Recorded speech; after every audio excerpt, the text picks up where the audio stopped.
حدیث نمبر 739 عن ابی سعید الخدری رضی اللہ عنہ قال قال رسول اللہ صلی اللہ علیہ وآلہ وسلم ان اللہ یقول لأہل الجنت یا اہل الجنت،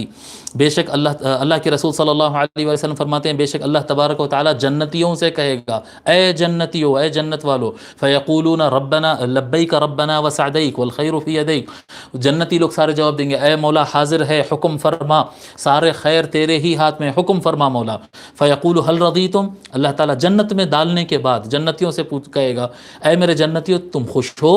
تم راضی ہو؟ فیقولون وما لنا لا نرضى، مولا کیوں ہم راضی نہیں ہوں گے؟ وقد اعطیتنا ما لم تعطی احدا من خلقک، تو اپنی مخلوقات میں کسی کو وہ چیز نہیں دیا جو ہم کو دیا، جنتیوں کو جو عطا فرمایا، جنتی کہیں گے کہ ہم کو وہ دیا جو کسی کو نہیں دیا۔ فیقول الا اعطیکم افضل من ذلک، اللہ تعالیٰ فرمائے گا کیا میں اس سے بھی بہتر چیز نہ عطا کر دوں تم کو؟ کیا کہتے ہو، اس سے بھی بہتر چیز چاہیے؟ فیقولون یا ربی، ان کہیں گے میرے پروردگار، وای شیء افضل من ذلک، مولا یہ جو جنت عطا کیا اس سے بھی اچھی کوئی چیز ہو سکتی ہے، ایسا کیسا ہو سکتا ہے؟ فیقول احل علیکم رضوانی، میں اپنی رضا کو تم پر کیا کہتے ہیں، تم پر نازل فرما دیتا ہوں، تمہیں عطا کر دیتا ہوں اپنا رضوان، اپنی رضا مندی، فلا اسخط علیکم بعدہ ابدا، اب آج کے بعد پھر کبھی رضوان عطا کرنے کے بعد کبھی میں تم سے ناراض نہیں ہوں گا۔